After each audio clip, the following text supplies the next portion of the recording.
안녕하세요.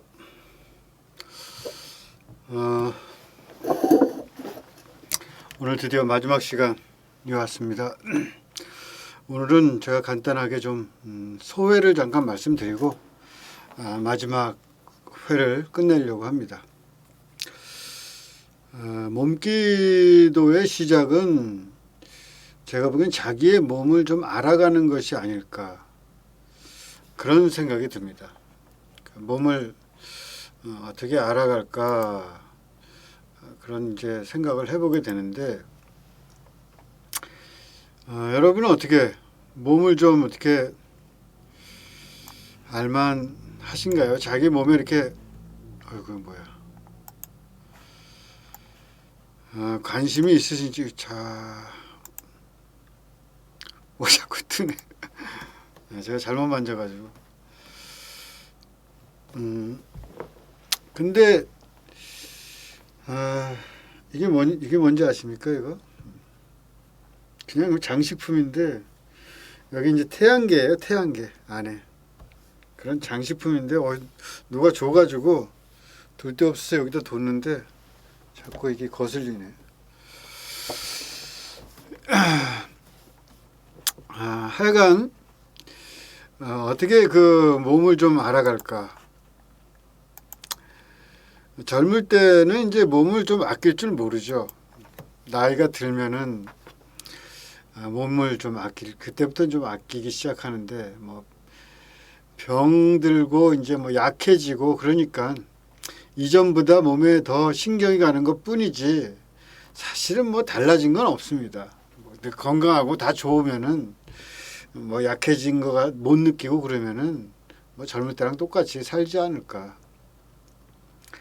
좀 생각을 바꿔보면은 몸과 좀 좋을 때 몸과도 좀 좋은 친구가 된다면은 얼마나 좋을까 하는 생각을 해봅니다. 병원 의사가 들여다볼 즈음에나 자기 몸에 관심을 두고 그러는 게 아니라 일상에서 늘 몸을 아끼고 잘 사귄다면은 사는 것이 훨씬 더 풍요로워지지 않을까.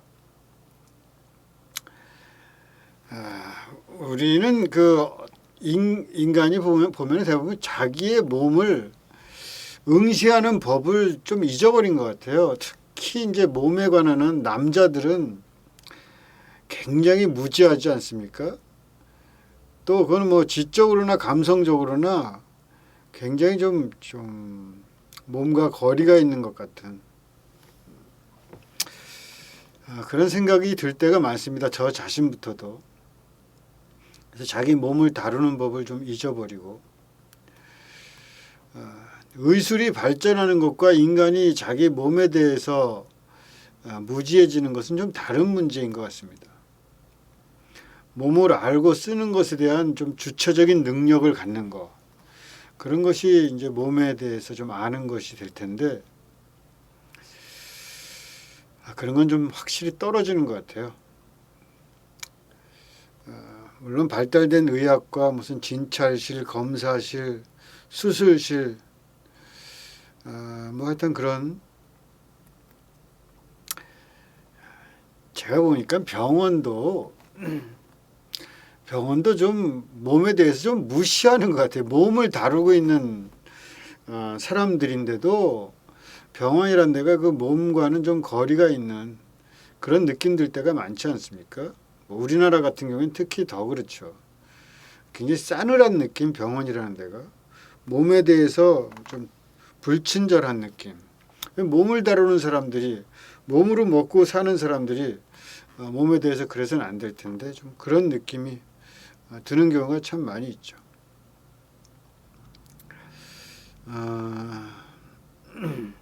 병원에서 이제 보면은 병원에서는 이렇게 병원 들어온 사람들이 뭐 울고 막 그러는 사람들은 보기 힘들죠. 뭐 울어서 뭐 하냐. 이렇게 살펴보면 뭔가 다들 얼마간의 결심이 방마다 다 이렇게 가득한 듯 느껴질 때가 있어요. 병원 가면은.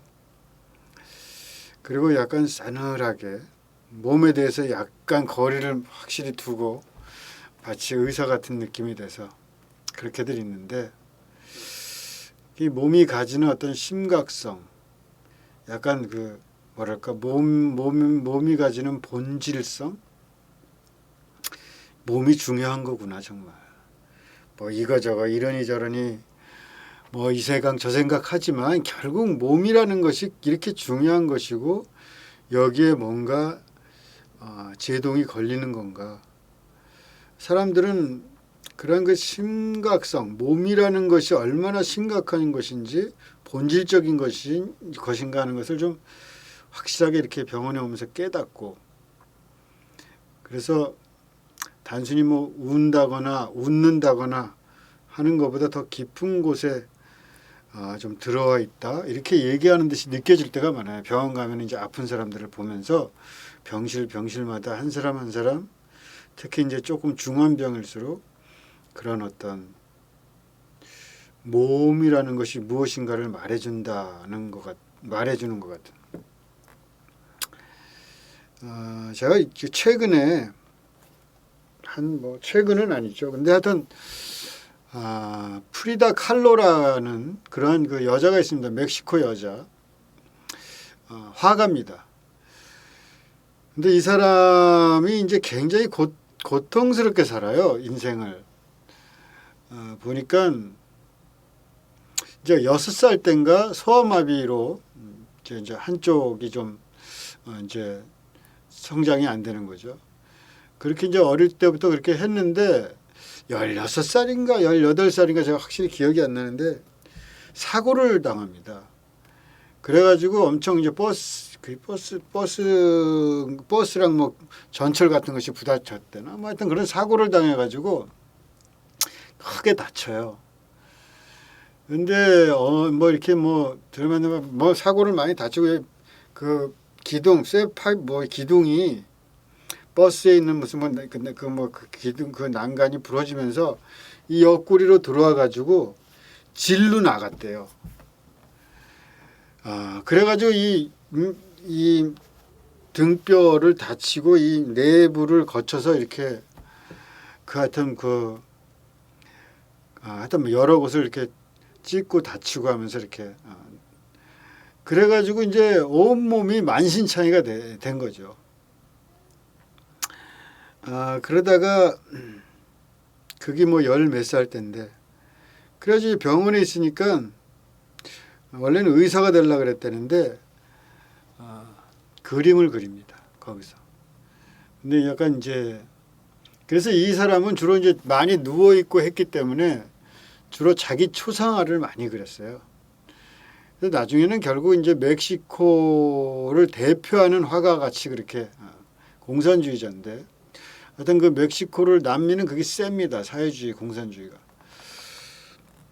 그렇게 뭐 어떤 그 남자도 그 멕시코의 유명한 벽화를 주로 그리는 화가인데 그 사람을 만나서 그 사람도 굉장히 유명한 사람인데 결혼을 하고 뭐 그랬어요. 그러다 또 헤어졌다 또 다시 만나고 뭐 둘이 또 같이 살고 하여튼 뭐 여러 우여곡절을 겪고 하여튼 인생이 정말 파란만장합니다. 그래서 결혼했던 남자가 자기 또 동생이랑 또 좋아가지고 바람이 나고 뭐 하여튼 뭐 자기도 또 뭐 나중에 또 뭐 바람을 또 폈다 그러고 하여튼 그러는데 이 여자가 그린 이제 그림들을 제가 쭉 보다가 그게 제목이 뭐더라 아까 지금 제가 좀 전에 뜬 거인데 이 그림을 보고 제가 이거 이제 유산을 뭐 3번인가 했다는데 결국 애를 못 낳죠. 유산한 후에 뭐 이제 그린 건데 제가 그냥 약간 무슨 느낌이 들었냐면 병원에 누워 있는 사람의 그 어떤 그 모습 같은 거 굉장히 싸늘하고 차갑고 그런 느낌이 들더라고요. 하여튼 뭐 제가 뭐 이거 뭐 그 자기 삶의 어떤 비애 같은 것들이 젖어 있는 자기 몸 같은 것들을 많이 그리잖아요. 또 유산한 것도 이렇게 나타나고. 그런데 그래도 병원에 누워 있는 그 차가움, 침대의 차가움, 뭐 그런 것들이 좀 느껴져서 제가 올려봤고 또 하나 뭐 있는데 이거 그냥 한번 그냥 보여드리겠습니다. 이 여자의 이것도 자화상이죠 역시.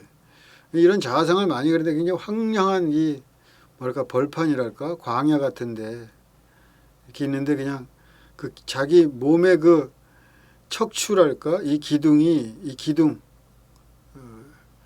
이렇게 있잖아요. 이게 뭐 제목이 뭐더라? 직접 뭐 부서진 기둥인가? 뭐 하여튼 부서지는 기둥인가? 하여튼 그런 그 제목인데 이렇게 몸이 참 그냥 이 줄로 버티고 있는 그리고 이 쓰러져가는 이 그 대놓은 기둥이 버티고 있는 그 몸 거기다 이제 눈물을 흘리고 자기의 모습을 그린 거죠. 이 여자가 이제 이 눈썹이 이렇게 거의 이어져 있다시피 한 이것이 이제 이 여자 생일 모습인데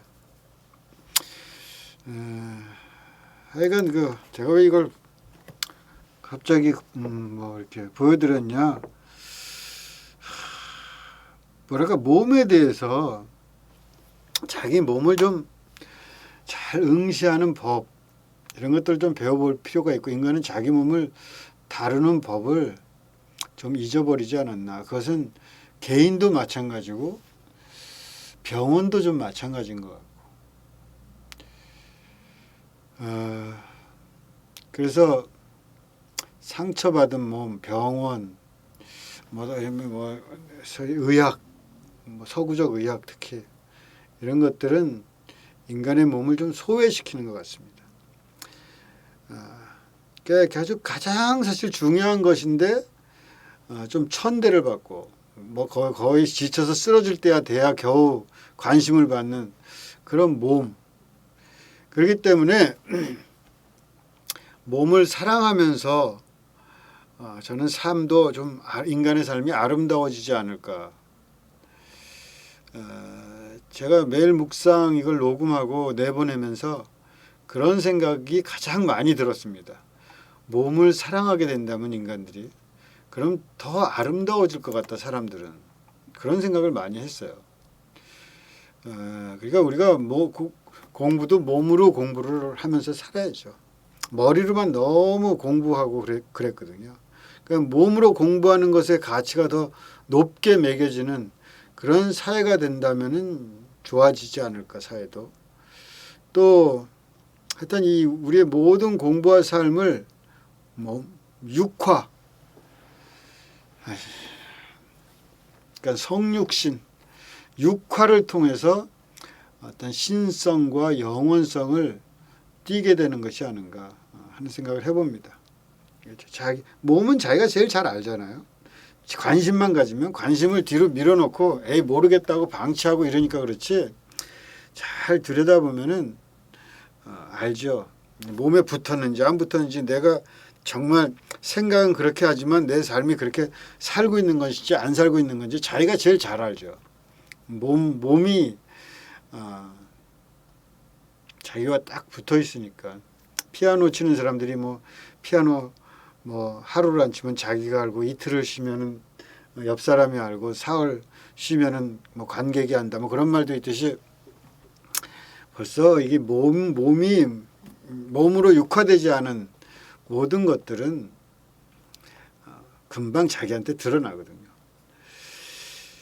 하여튼 그래서 내가 이 몸을 잘 알고 이끌고 매일같이 사귀고 하루도 빠짐없이 몸과 대화를 나누고 몸과 친구가 되면은 인생이 참 얼마나 진실하고 아름다워져 갈까 그런 꿈을 좀 꿔봅니다. 그래서 나중에 그 몸기도 영성센터 같은 거 하나 할 수 있으면 물론 몸기도만 하는 건 아니지만 저 영성센터 같은 것을 좀 열기를 원합니다. 왜냐하면 이게 너무 없으니까. 개신교 영성센터라는 것이 잘 없잖아요. 거기 와서 관상기도도 하고 몸기도도 하고 또 여러 가지 치유도 하고 할 게 엄청나게 많을 것 같아요. 영성센터 공부도 하고 책도 읽고 차도 마시고 그러니 그 영성센터가 하나 있었으면 좋겠다. 그래서 그 어떤 좀 개신교 영성을 좀 이렇게 교육도 하고 치유도 하고 하는 그런 그 샘플 같은 걸 하나 좀 만들면 어떨까. 뭐 그런 것이 아주 없지는 않죠. 수도원처럼 이렇게 해가지고 하는 데는 있지만 이 세속 한가운데서 그런 걸 이렇게 실현하면서 그렇게 그런 게 드물잖아요. 와서 춤도 좀 배우고. 하여간 제가 드리고 싶은 말은 이제 내일부터 한 전수사님이 전도서를 가지고 한 달간 한다 그러는데 한 2달 이제 최소한 2달은 쉬게 될 것 같은데 하여튼 그동안에 일상 가운데 드리는 6번의 몸기도 있잖아요. 그거를 한번 실천해 보자 우리가 한번. 그걸 안 한다고 이렇게 자꾸 밀쳐놓지 마시고 어제까지 못했으면 오늘이라도 한번 해보고 자꾸 시도를 해보세요. 언제 할 겁니까 도대체. 그러니까 해보고 그러면서 또 살면 또 다른 인생이 펼쳐질 줄 압니까. 이리저리 하여튼 뭐 몸을 잘 써보시고 6번은 한번 실천을 해본다. 그리고 몸을 좀 이렇게 써보세요. 쓰면서 몸을 쓴다는 것을 의식하면서 이렇게 써보세요. 좀 이리저리 흔들면서 몸과 함께 즐겨보고 이렇게 몸을 이렇게 쓰고 근육이 쓰이고 하는 것 자체가 힘들면서도 쾌감이 있고 같이 또 더더군다나 나랑 같이 즐기면서 이렇게 하면은 더 훨씬 더 힘이 나고 몸도 즐거워합니다. 한마디로. 또 춤을 출 수 있다면 춤을 춰보시면 좋겠어요. 저도 이걸 해봤는데 정말 너무너무 좋습니다. 제가 차마 보여드릴 수가 없는데 하여튼 뭐 자기 춤을 정말 아름답게 얼마든지 출 수 있어요. 이게 뭐 남이 봐서 아름다운지 내가 아름다운지 모르지만 뭐 별별 것을 다 하고 몸 동작도 가지가지로 다 해가면서 그렇게 춤을 추고 나면은 또 어느 날은 내가 오늘은 하나님을 찬양하겠습니다 그러면서 그 하나님을 찬양하는 춤을 춰볼 수도 있고 오늘은 내가 아프고 괴로운 사람을 위해서 춤을 춥니다. 하나님이 이 괴로움을 하나님께 드리고 그렇게 힘든 사람들을 도와주시는 마음으로 또 춤을 한번 춰볼 수도 있고 또 뭐 세상에 가난한 사람들 뭐 코로나라 그러는데 코로나가 좀 물러나고 다시 밝은 그런 세상이 되고 이 코로나로 인해서 다시 사람들의 마음이 달라지고 어떻게 살아야 될지가 뭐 그런 마음을 담아서 또 춤으로 그걸 이렇게 한번 해보는 거죠. 그 모양이 어떻든 남이 그거를 뭐 공감을 하든 안 하든 나는 얼마든지 출 수가 있거든요. 뭐 이렇게 벌릴 수도 있고 이렇게 뭐 모아볼 수도 있고 뭐 이렇게 내릴 수도 있고 올릴 수도 있고 뭐 너무나 많잖아요. 뭐 이렇게 힘을 막 한번 줘볼 수도 있고 하여간 그런 춤을 막 춰보세요. 한 10분, 20분 추면은 정말 개운할 겁니다. 웬만한 운동은 뭐 게임이 안 되는 그렇게 기도할 수가 있어요.